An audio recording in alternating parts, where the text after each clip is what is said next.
Wanasema maji ni uhai. Kwa umuhimu wake kwa mfumo wa ekolojia ya binadamu, Kenya ni miongoni mwa nchi zinazochangia uhaba wa maji barani. Wakati huo huo, ikiwa ni eneo la vyanzo wa maji ambavyo huunda mto Nile na baadaye katika bahari Hindi.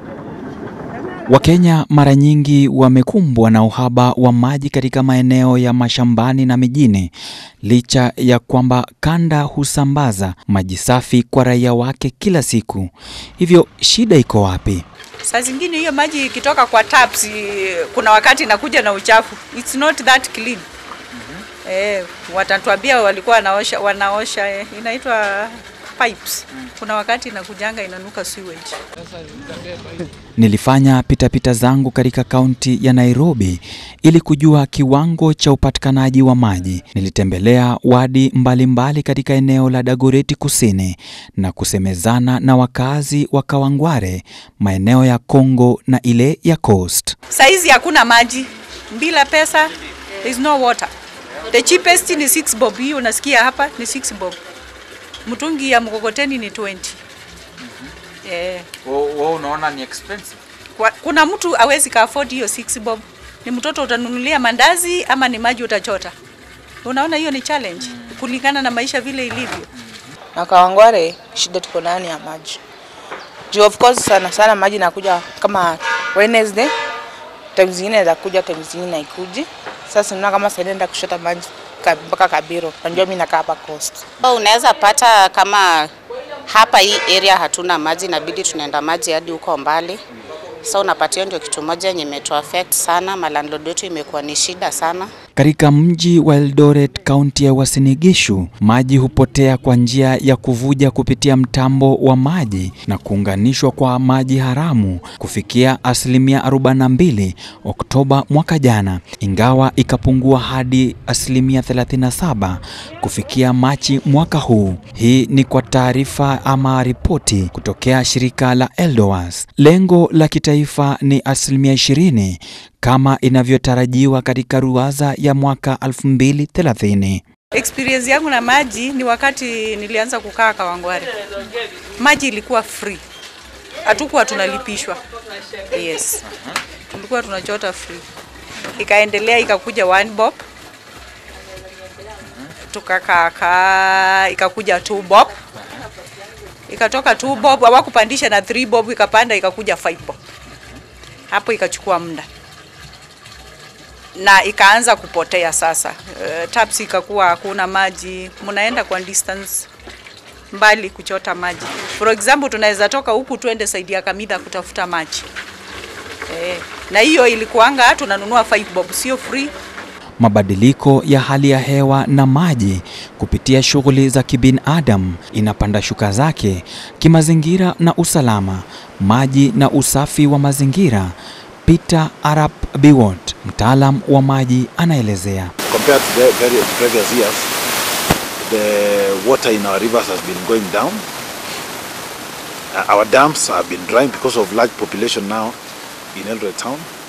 We are not able to meet the demand of Eldoret citizens or residents because we have 43 million liters of water per day currently. When we are at the maximum level. But the need is about 60 million liters of water per day. Mahitaji ya kulinda maeneo ya vyanzo vya maji ili kuendelea kuwa na vyanzo vya maji ni tatizo jingine linalokabili Kenya na wananchi wake. Jamii zinazopatikana katika misitu zinategemea kwa karibu 100% misitu hii, na ndiyo maana matukio ya ukataji miti ovyo ovyo, uchomaji makaa haramu, uvamizi wa mito bila kudhibitiwa, shughuli za uvunaji mchanga na malisho zinaongezeka. The issue of non-revenue water is not an issue common among the low-level consumers. In fact, if you follow, in our experience, the lower-level consumers are not really involved a lot. But it is the high-level consumers, the mid-level and the high-level consumers who are involved.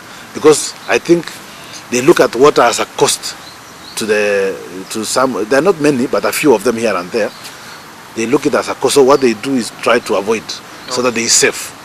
Ingawa ni dhahiri kwamba mabadiliko ya hali ya hewa ni jambo la kweli nchini Kenya na athari zake zimeathiri kuwepo kwa binadamu, mifumo ya mvua isiyoweza kutabirika, viwango vya juu vya joto, ukame na muda mrefu wa upungufu wa maji imekuwa jambo la kuhofia. Na maji nayo ile tunachukuaga inakuwaga ni ile ya mkokoteni. Sababu hiyo ndio inatufikia rahisi, hata saa zingine waga wanatubishia. Nasikia maji. Na ukitaka hii akanjo mpaka uifuate, na hapa hakuna karibu. Mpaka tuzunguke tuitafute. So natumia ya kanjo ni pesa ngapi? Ya kanjo sofa ni 10 bob. Effect sababu bila maji unajua unaweza kosa kula, lakini ukiwa na maji unaweza piga kikombe na at least tumbo tu. Saa zingine hiyo maji ikitoka kwa taps kuna wakati inakuja na uchafu. It's not that clean. Watatuambia walikuwa wanaosha inaitwa pipes. Kuna wakati inakujanga inanuka sewage. Mnakunyoga maji inanuka sewage. Kuna wakati not always.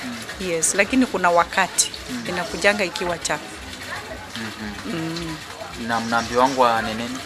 Ati imeshikana na kuna wakati wanatuonya mkichota hiyo maji msikunywe, imeshikana na mabomba aidha ya choo ama ya sewage, kitu kama hiyo. Hii imeathiri shughuli za kiuchumi za Kenya kama vile kilimo ambacho ni tegemeo kuu la magharibi mwa Kenya inayoshuhudiwa mavuno ya hali ya chini. We have been seeing a lot of reduction in rainfall patterns,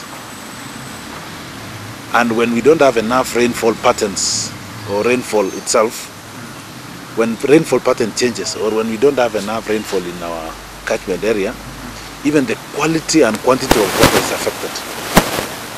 The water becomes concentrated.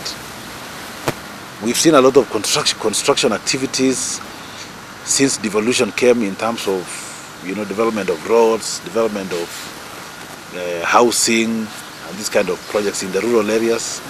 It also affects the quality of water because it means in certain areas you have to clear paths for roads. So in that process you reduce forest cover, and as a result of that it can affect the quality and quantity of water. Nairobi imekumbwa na idadi kubwa ya biashara ya lori za maji na exhauster, sekta ambayo kwa muda mrefu imekuwa na milipuko ya magonjwa jijini Nairobi na viunga vyake, huku wakazi wa Nairobi wakilazimika kulipia ili kupata maji. Sasa wanajulikana kama mabwenyenye wa Nairobi au cartels.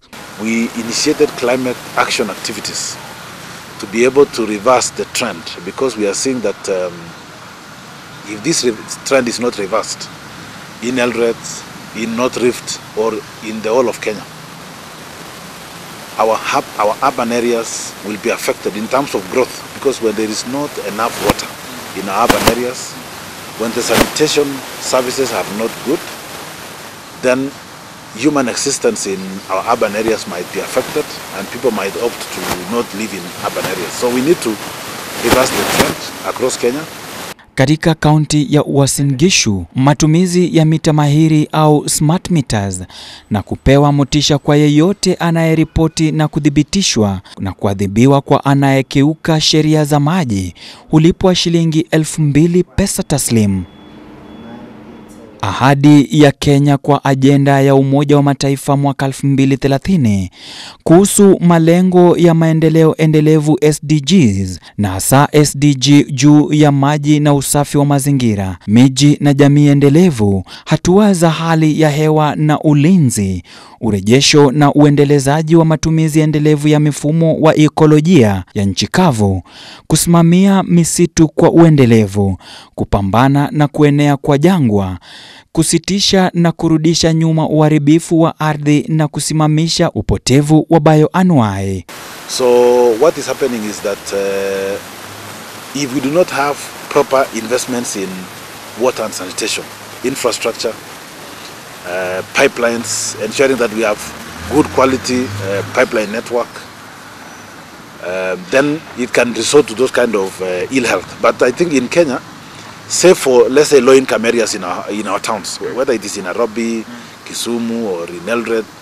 Low-income areas are areas where not many of our citizens have been reached with potable water or good sanitation, and that's where sometimes you might hear that there can be those kind of outbreaks. Ili kuokoa maji, wadau wanapendekeza kutotumia makaratasi ili kuzuia matumizi ya miti, kuja na njia za kudhibiti uchafu wa binadamu, kuimarisha mipango ya kutovamia mito, kufanya kazi na jamii katika utunzi wa miti iliyopandwa. Kuwepo kwa dawati la mabadiliko ya tabia nchi linapaswa kuwekwa katika kila taasisi na kuwezesha wanawake, vijana na watoto katika kulima mazingira na kutoa miche ya miti ili wawe sehemu ya mabadiliko.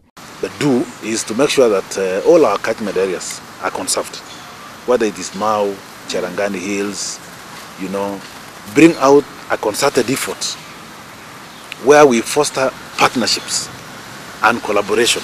Like, for example, it will be in the interest of Western counties and the Nyanza counties that areas like Mau, areas like Cherangani Hills are conserved. Look, for example, as we are participating in the conservation of the Cherangani Hills water catchment area and Kaptagat forest and others, but the same water coming from the Cherangani Hills through Nzoia River goes to Western Kenya.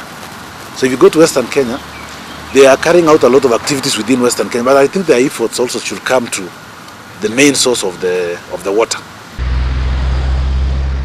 Miaka ya zamani mto huu ulikuwa unaweza kutoa maji masafi, maji ambayo mtu anaweza kunywa na hata mtu kuweza kuyatumia nyumbani.